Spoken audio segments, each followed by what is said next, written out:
Welcome to Pod Revisited, episode 27. I'm Tori. And I'm Shay. Today we are covering chapter 9 of Chamber of Secrets, The Writing on the Wall. Or, as we like to call it, Whodunnit.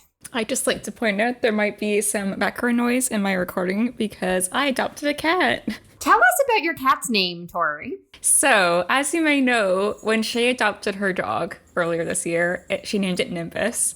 And when I went to the Humane Society, there was a cat called Nimbus. And I was planning on changing it, and I just decided to keep it. It just felt like a sign. So we both have a Nimbus. Yeah, my Nimbus is a little tear of a kitten right now. My Nimbus is a big floof of a husky lab mix. So this chapter starts off with me feeling really, really bad for Filch.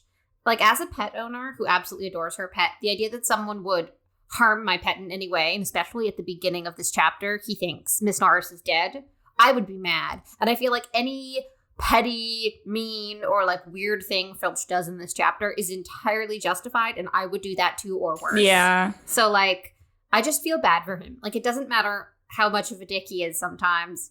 His pet has been attacked, and that's horrendous, and I can't imagine. Yeah, as a new cat mom, this really hits me. I feel like anything about cats now, like a lost cat or anything, it just affects me more now that I have a cat. Yeah, and I also think Filch is already so sensitive about being a squib, and then his pet, the thing he loves most in the world, is attacked using magic. It probably makes him feel so much more helpless. Mm-hmm. Like, it's not only emotionally stressful because it's someone he loves, it's emotionally stressful because it plays directly against his sort of biggest insecurities, and that's just awful. Yeah, it's hard. So I just find it interesting that he jumps to blame a student, Harry, and I'm just wondering if he kind of faced prejudice for being a squib before, because he points out later that Harry knows he's a squib and that's why he did it, even though Harry has no idea what that is. I feel like the Wizard Society is very judgmental and especially classist and elitist, and I can totally see them mistreating a squib. Growing up in a world where everyone around you has magic and you don't, everyone's going to think there's something wrong with you, you know? And it's like, you're just different. It doesn't mean you can't do a lot of really awesome stuff.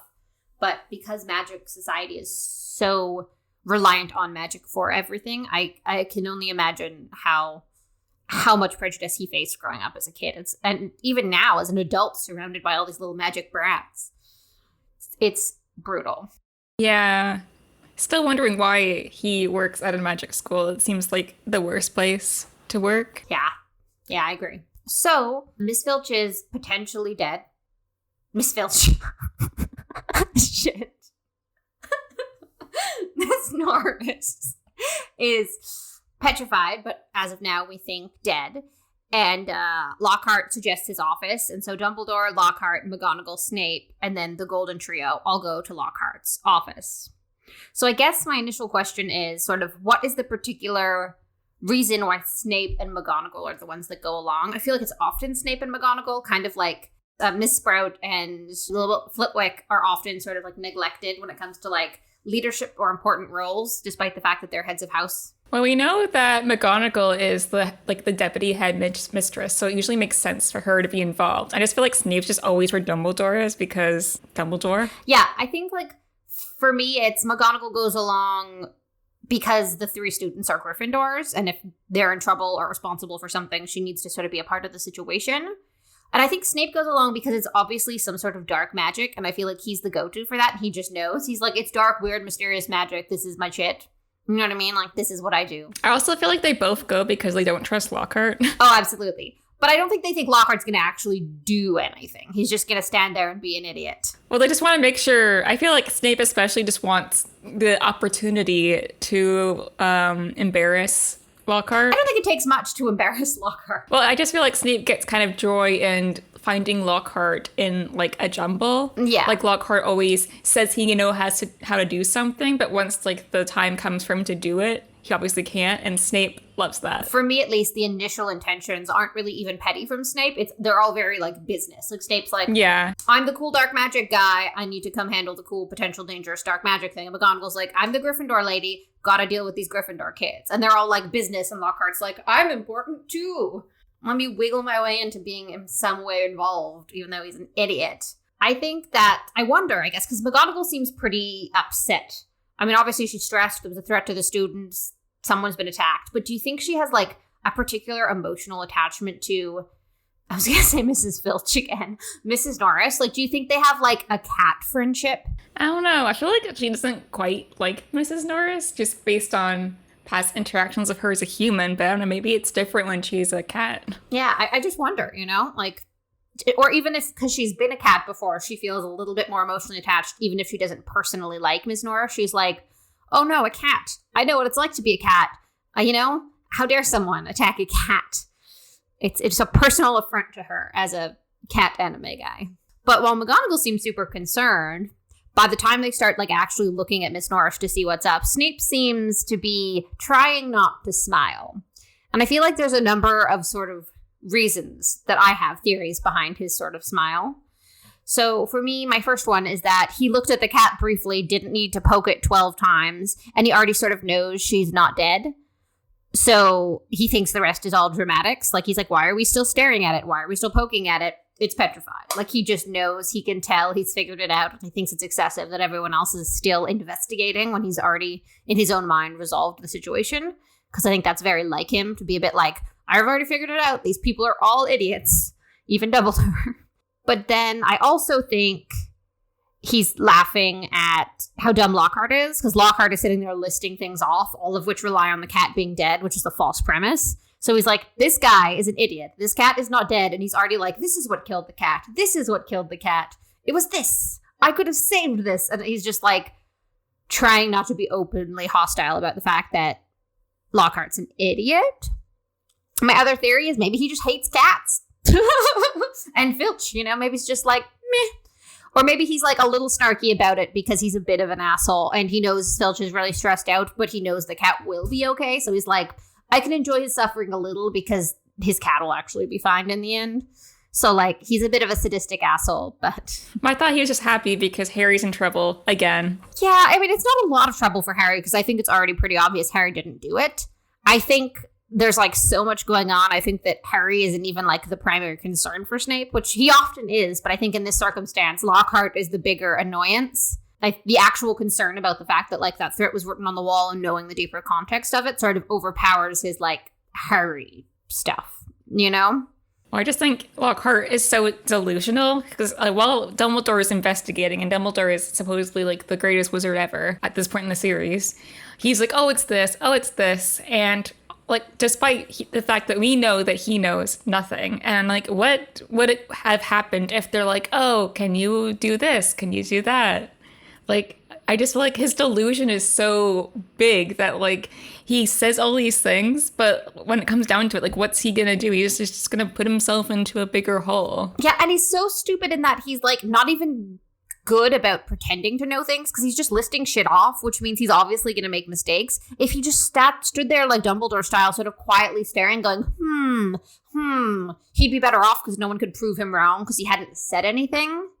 Like, he could have just gone, I have a couple of theories on what this could be, and then wait until other people reveal their theories and say, yes, my thoughts exactly, or something. Like, he's not even good at pretending to be smart. Yeah, it's just like he craves the attention, so it doesn't really matter what he can do. He doesn't think that far ahead. In his delusion, he is like this great wizard, and he's just like, he like lives off that like attention, even though he doesn't really, I don't think he really sees how much his coworkers and the students see through him.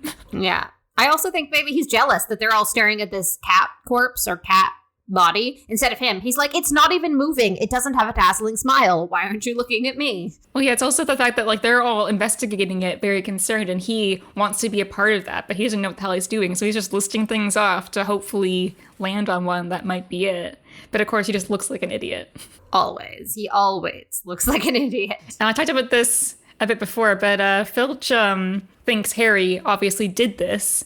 And even though Dumbledore says, like, oh, a second year could have done this, this is dark magic, Filch is like, oh, he did it, he knows I'm a squib. And I'm just like, does Filch, like, is this because he doesn't understand magic, or is it just because, like, I don't know, it's just, like, feels like something kind of, like, crazy for a 12-year-old to have done. I think it's a little bit just his emotional state. Like, he's just angry and he needs someone to blame to deal with how upset he is. Also, like, the first person he saw sort of at the scene of the crime was Harry, so... It's not logic. It's just like he needs someone to blame in order to cope. Like, I think even someone who can't do magic like Filch would understand the basics of, like, there are certain spells you have to be a pretty decent wizard to do, or you have to have practiced for a while. Like, like, if it was any other situation than Miss Norris having been stunned, he probably would have been like, yeah, it was someone, they're an asshole. He wouldn't be, like, pointing fingers specifically or not thinking with any logic. But because it's his cat, Mrs. Norris, he's like, screw logic.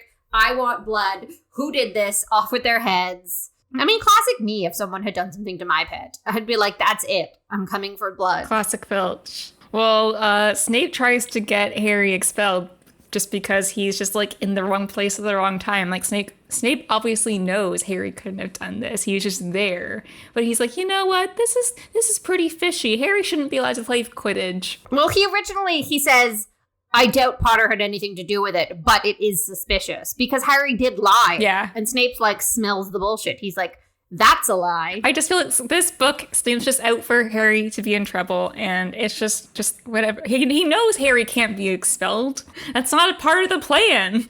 Harry's not going to actually face real consequences. So Snape's like, maybe if I push a little, he'll get a little bit of consequences at some point.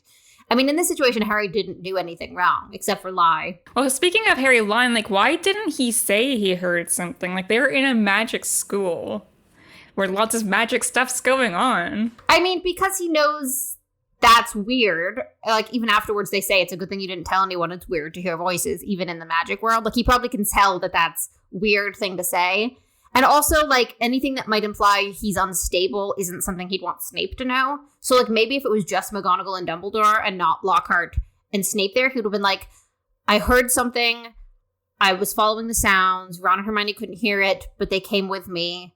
I'm not sure what it was.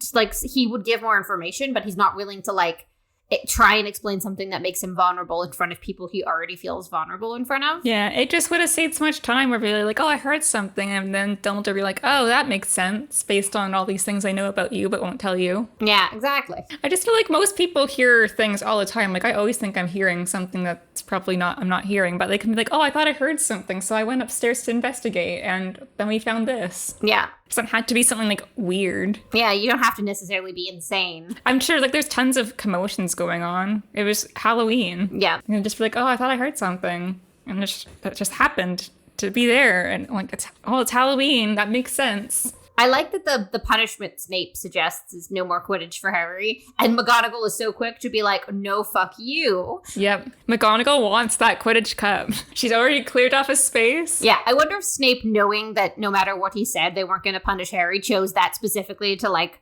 mess with McGonagall, to get a rise out of McGonagall, because he knew of all things, that's the one that would get her to be like, oh, heck no. I was just wondering if Snape was concerned about how Malfoy was shaping up, because it just seems like Snape would probably pick punishments that were more just, like, I guess, like, cleaning or, like, just things that, like, Harry wouldn't enjoy. But I feel like he really targets Quidditch, so I was wondering if, like, he knows that Malfoy's kind of, like, not great.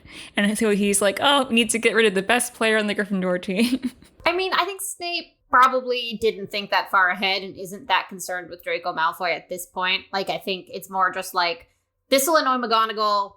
Harry should be frightened for a minute. It'll annoy Harry. It probably won't happen anyway, but suggesting it will spark a little joy in my heart when I see the look of terror in their eyes. Just the suggestion of no Quidditch, you know? He needs to find moments of joy when he can. It's actually kind of funny thinking about that, because no Quidditch is a punishment that actually happens to Harry later on in the series. Brutal. So Dumbledore's kind of given Harry an X-raying look when Harry, like, when he's kind of asking him, like, do you have anything to tell me? And Harry's just like, no. Nothing, of course. Like, is Dumbledore reading Harry's mind at this point? Because we know that whenever kind of, like, Harry feels like Dumbledore's reading his mind, that he probably is. Yeah, I wonder. But then my thought is, because we know Harry can't protect his thoughts at all. So Dumbledore would immediately know, weird, Harry heard a weird voice. Like, you'd think it would benefit to let Harry know that it's okay, you're not losing your mind, we'll look into it. But no, he keeps it to himself because he's Albus Dumbledore. And he wants Harry to go investigating. So he's like, I'm not helping. I know what's made you curious. I know what's going on with you, and I'm leaving you to solve it on your own. As you do for most 12-year-olds. It's fine. I also think that when they start talking about the Mandrake Potion and getting Miss Filch back from her petrification, damn it, Miss Norris. Reviving Mrs. Norris from her petrified state. Lockhart's like, I could. And Snape's like, I am the potions master at this school. And it's like, first of all, it's shutting down Lockhart and restating his position. And second of all, he knows Lockhart would fuck it up. And like, I feel like mandrakes are kind of a rare substance. It takes a lot of work to grow them to the right state in order to be ready. Yeah, exactly. So like, he doesn't want to waste time or resources by having Lockhart screw it up. So he's like, heck no.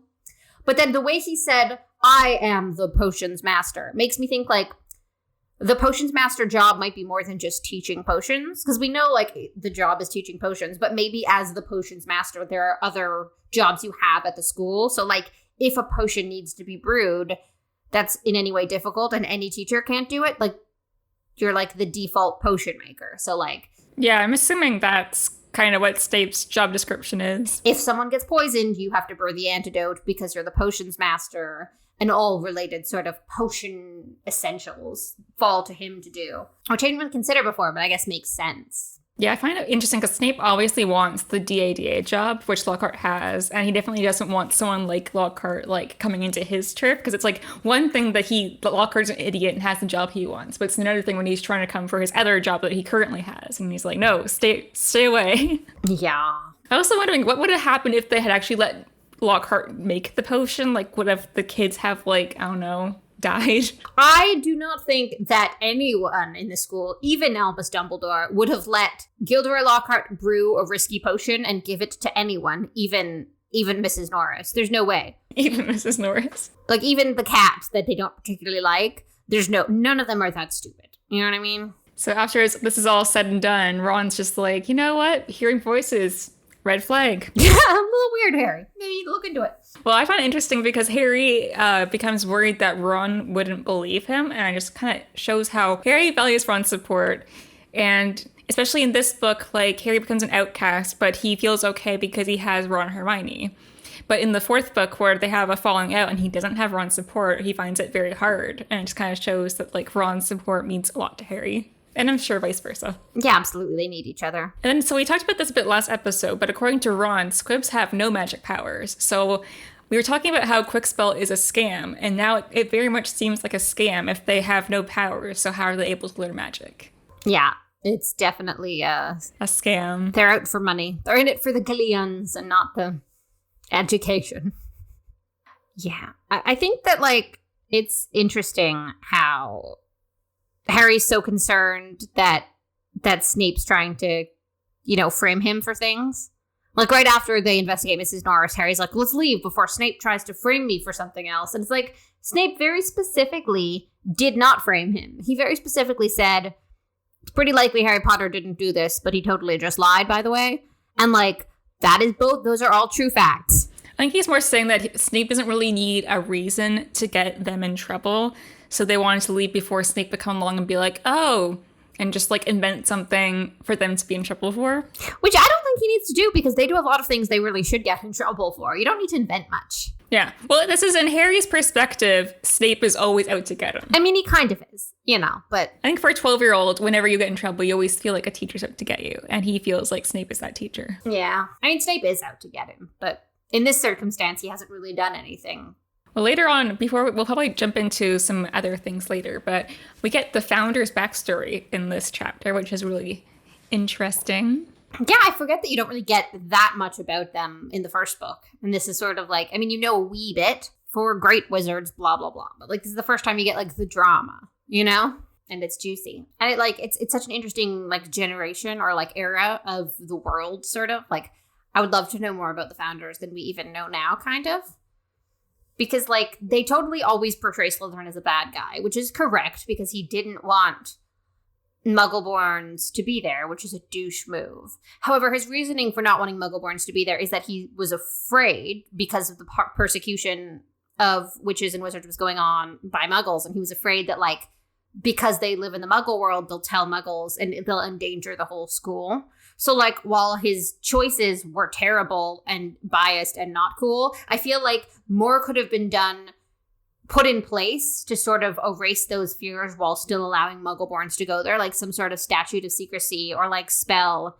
Well, I think that's the thing that did happen. So, like, things were dealt with, but at the time, he probably didn't feel safe. But then, instead of, like, doing things the normal way, he's like, actually, I'm just gonna build a secret chamber that will kill people and not tell you guys. Which is not cool. It's not cool. But I feel like, especially if him and Gryffindor were as good of friends as they say they were, I feel like they probably could have talked him through his concerns and been like, what things can we do besides that absolute most extreme option to quell your nerves and help protect all of the kids at this school, including the ones that aren't born to wizards, I feel like I want the negotiation to happen. I want, like, someone to sit him down and say, like, this is not practical. How can we address your concerns in a more meaningful and productive way? But I feel like, at least from what I know about Gryffindors, I can't imagine them ever sitting someone down and have it. Like, that doesn't seem like something they're capable of.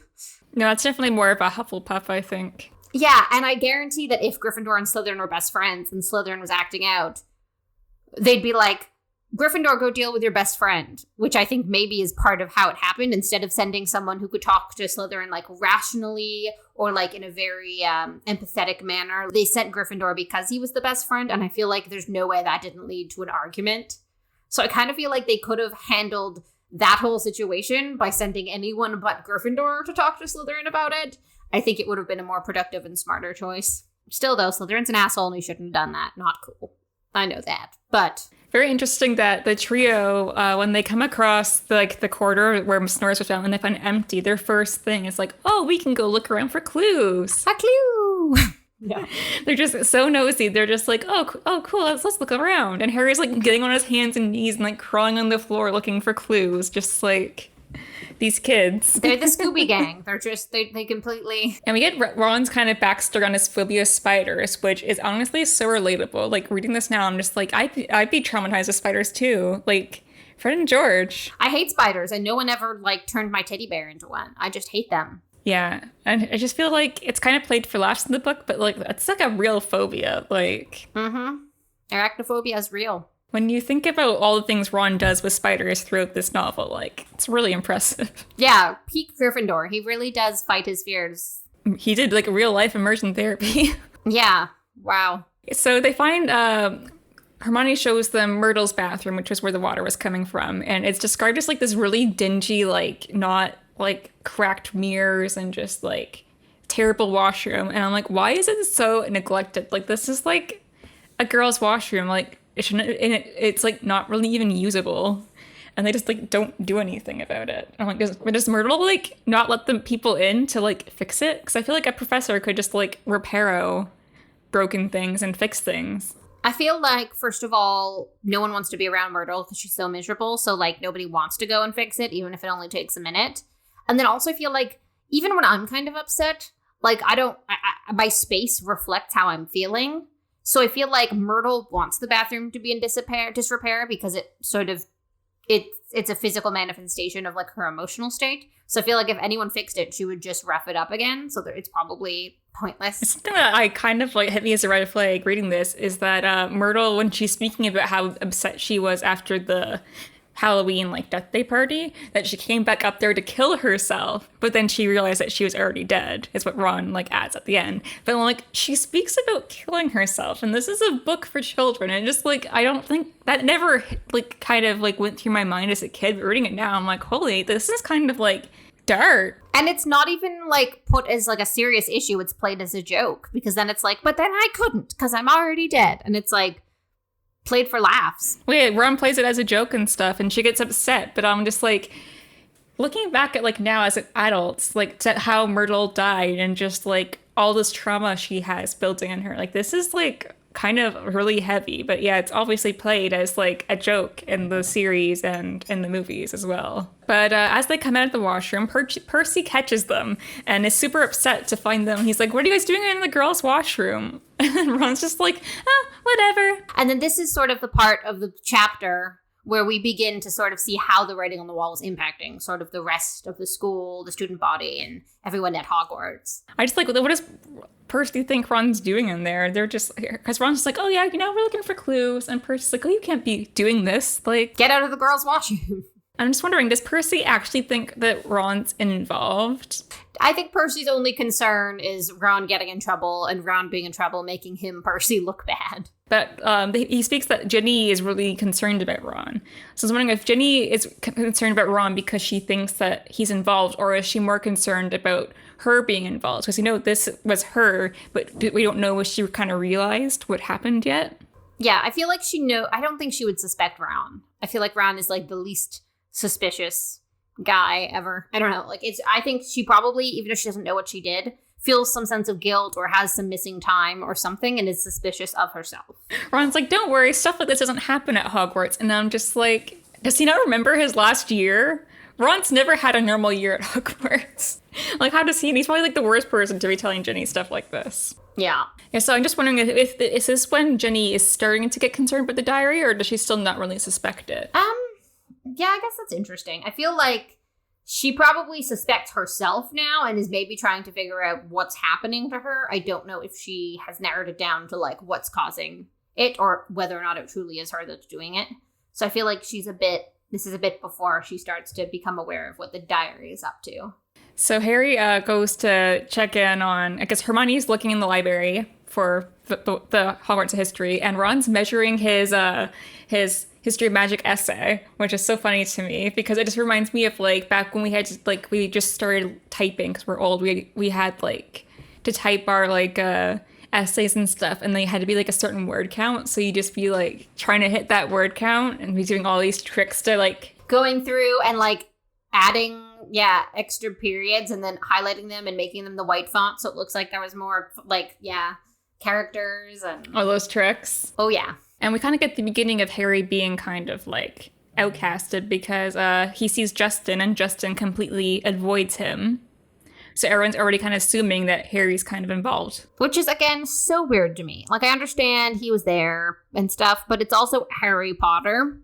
I feel like he's the least likely to be suspicious of doing something like this. Yeah, I feel like it's weird how the rumor kind of got started because obviously he was there at the place, but at this time everyone kind of knows Harry, and after everything that happened last year with stopping Voldemort, you think that they'd be like, oh yeah, that's Harry Potter, he wouldn't do that, but yeah, because it's freaking Harry Potter.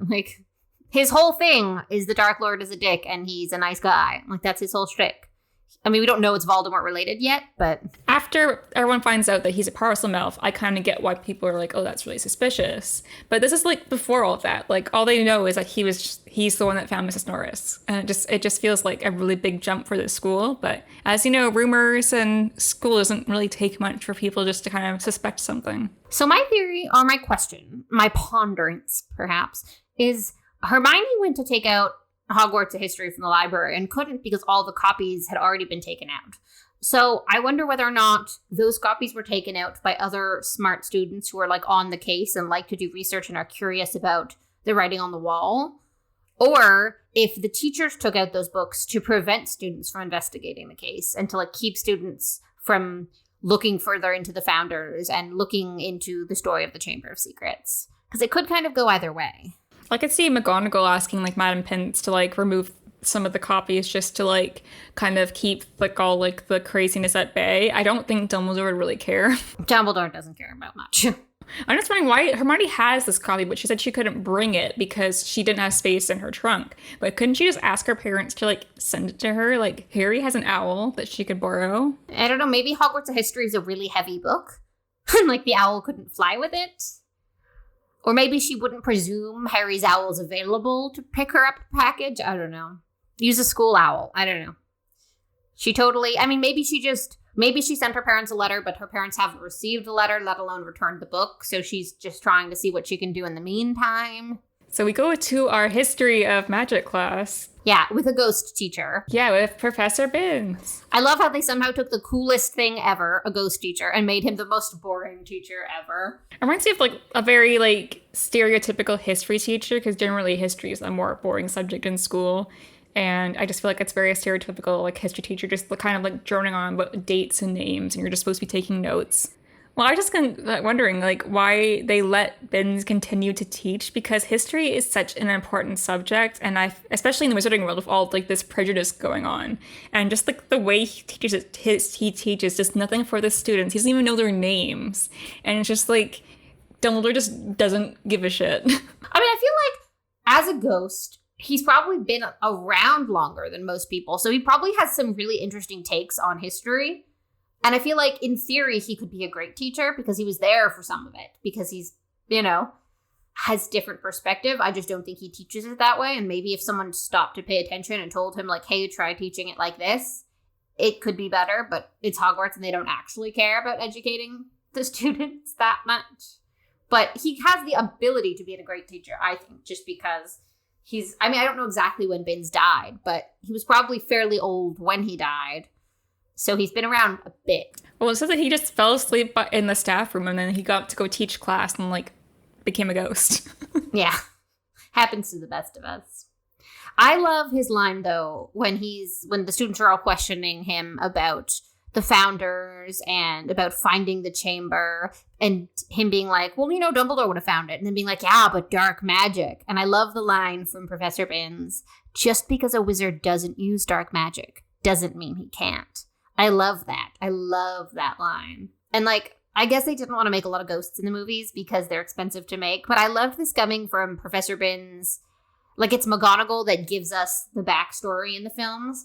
But, like, there's something about it coming from someone that's not as familiar that makes it feel more ominous. Yeah, so they all kind of have their own opinions about, like, why they haven't found the chamber yet. And Dean kind of says, like, maybe you had to be related to Slytherin, which is actually, like, very close to the mark. Yeah, literally, right on. Good job, Dean. They're all very close. And yeah, just beginning, like, who started the rumor that Harry is Slytherin's heir? Because he kind of mentions the fact that, like, they run into Colin, who's saying, like, someone from my class is saying that you're this.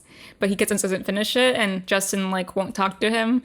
And so Harry's like, oh, yeah, they think I'm Slytherin's heir. And I'm just like, that's such a big leap at this point. Because they don't have any evidence.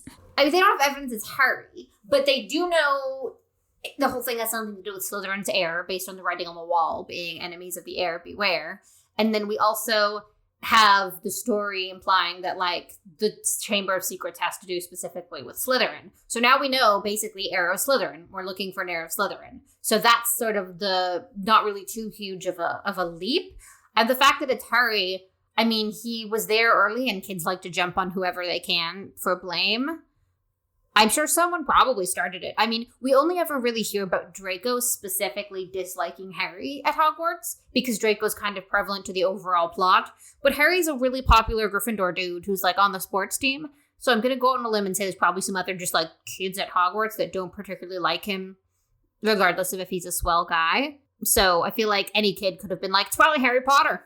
Or someone specifically said, could be anybody but Harry Potter, and someone else misheard it and was like, Harry Potter. Yeah, we know that rumors spread like crazy at Hogwarts. It's broken telephone, you know what I mean? So Hermione's not thinking like whatever, like, whoever is opened the chamber isn't human, because of the fact that, like, they couldn't cure Professor Norris, no, Mrs. Norris right away.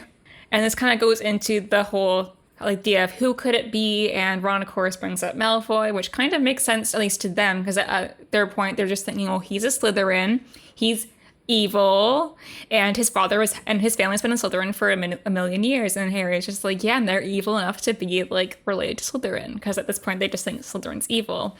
So to their logic, that makes sense, and Hermione kind of lists off this plan that she has to, like, find out if it's Malfoy or not. I kind of love that Hermione is immediately listing off plans and listing them as being dangerous and breaking 50 school rules.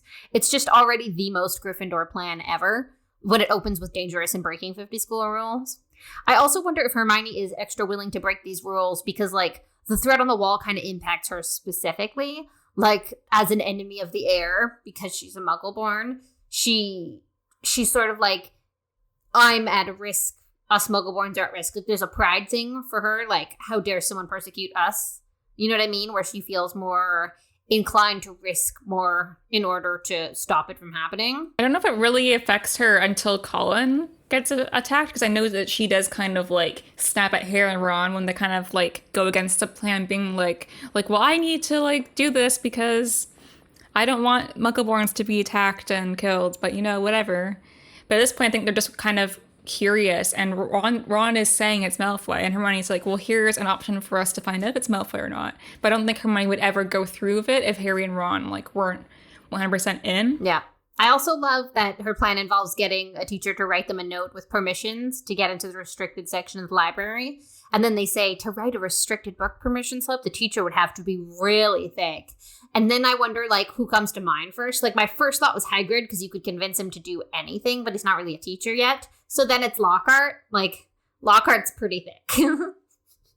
It wouldn't be hard to get him to write. Heck, you could just ask him for his autograph and hold a permission slip in front of him.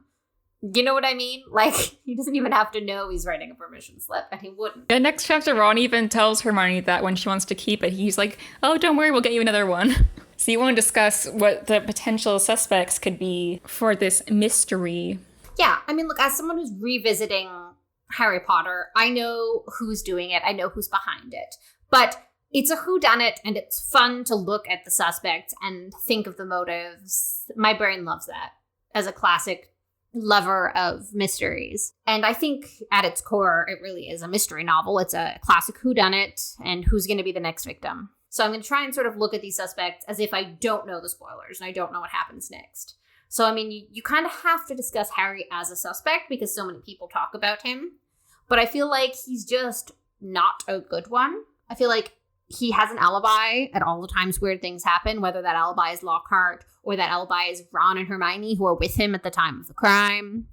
I also feel like Harry has no conscious memory of it, and we know that because we're reading the book and it's in his perspective, but we also have no notification of like lost time. So I feel like we would at least have noticed Harry missing gaps of his memory or something. They would have to have let us know that. Also, generally, Harry is always with Ron and Hermione, so they're all kind of alibis for each other. Very much so. And then also, the Potters are a pretty well-known family. And, like, Harry's fairly modest, but I'm sure James, for example, wasn't. And I feel like at some point down the line, one of the Potters would have bragged about being an heir of Slytherin, even if just using it to insult one of the Slytherins they don't like. Like, oh, yeah, you think you're so great because you're in Slytherin? I am a Slytherin. By blood, bitch. You know what I mean? I feel like a Potter would have bragged about being an heir of Slytherin in some confrontational way.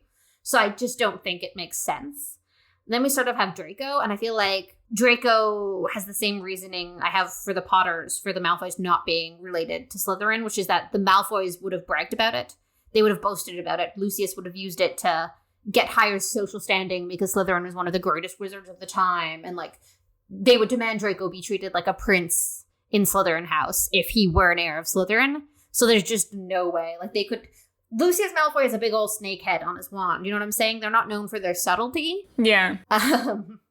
It's not something they would do. I feel like they would absolutely brag, as would, I think, any of the pure-blood elitist families, if they found out they were related to Slytherin. There's no way it wouldn't be public knowledge. So now we get into, like, well, Ginny is an obvious suspect because... she is a suspect because they keep bringing her up when it's entirely unnecessary. Like, Percy doesn't need to talk about Ginny when he runs into Ron, but he specifically mentions her emotional state. Suspicious amount, too. Not subtly, but, like, frequently. And we keep getting tidbits of Ginny, and Ginny, it doesn't really mean much to us quite yet. And Ron doesn't often pay attention to Ginny, and he's the one that would, like, be most involved with her. So it's, like, a suspicious amount of Ginny time, but we also have no... like, motive or explanation for Ginny. And we don't know enough about alibis. But I have 3 suspects that I think are juicy. You ready for my juicy stuff? So my first one is Lockhart. Gilderoy Lockhart. First of all, he has no alibi because no one ever wants to be around him ever. And then there's the question of, would he tell everyone if he was the heir of Slytherin? And that could go 2 ways. One way being yes, because Slytherin was famous and it would make him look good. But another is sort of like the type of fame Gilderoy seeks is very particular. And I feel like being the heir of Slytherin is like a different brand of famous, kind of like a different way to align yourself. And I feel like he wouldn't look like such a brave, heroic... like being the heir of Gryffindor, or he's a Ravenclaw, so a Ravenclaw would better suit him. I don't think he would brag about being the heir of Slytherin if he knew, because it wouldn't necessarily benefit him as much from a public relations standpoint.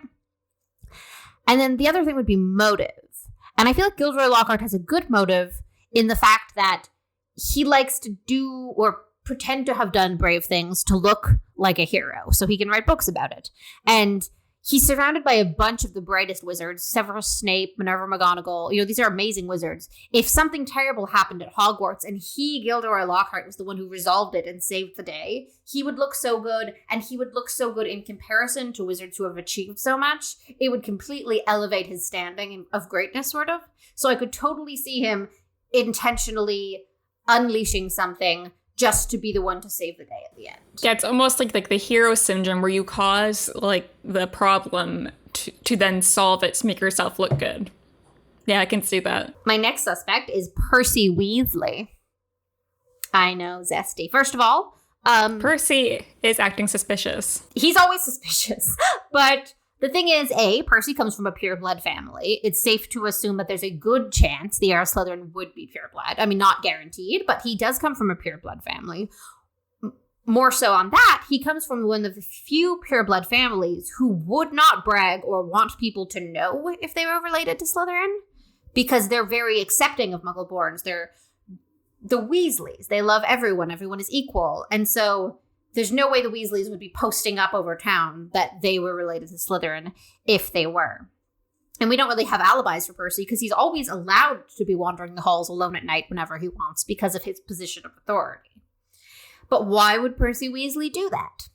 I can think of a couple of potential reasons why Percy Weasley would want to unleash this upon the school. The most petty being all of his academic records are being broken by Hermione Granger. He's like, I had the best mark ever in first year history of magic, and then Hermione Granger came along, and he's pissed. But also because he might be trying to teach the school a lesson. People are most likely to be attacked by this creature when they're out at night, when they're on their own, when they're not in class or in their common room. And he probably thinks people should always be in class, in the Great Hall, or in their common room. I'll just use the snake to attack people when they're places I don't think they should be. So in his mind, he's using it as a way to maintain his authority and force people into following the rules, because he's Percy Weasley and that's his truest passion. Final suspect. Are you ready? Neville Longbottom. I know, but hear me out, okay? First of all, he does not have an alibi.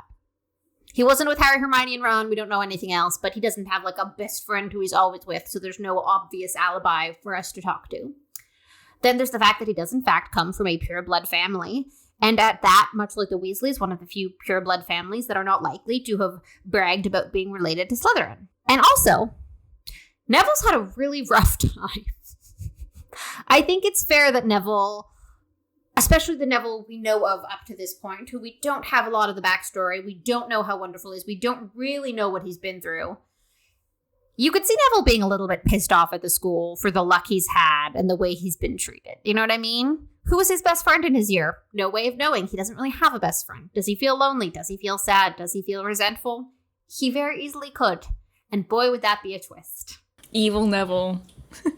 And again, this theory, all these are based on the idea that the heir of Slytherin themselves is at Hogwarts rather than Voldemort's possessing some random person. Because that's fine and that's what it ends up being, but it's kind of from the perspective that you don't know, so these are the suspects that as of now, this is the information we have. So keeping in mind that those are my people that are most, that I think could easily have been suspects or that I would have questioned with no hindsight, who do you think would be the most interesting person to have ended up being an actual heir of Slytherin and letting the snake out into the castle? What do you think would be the most exciting, unexpected, or hilarious option? Well, I know back when we find out that Hagrid was arrested for it, I remember being kind of shook at that, because at the point, it's Hagrid is this super nice guy that's just introduced Harry to the wizarding world, and the fact that he could have been murdering people kind of puts you on shaky ground with him. Yeah. Well, those are my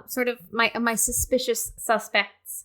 I think as a whole, this chapter is a really fun follow-up.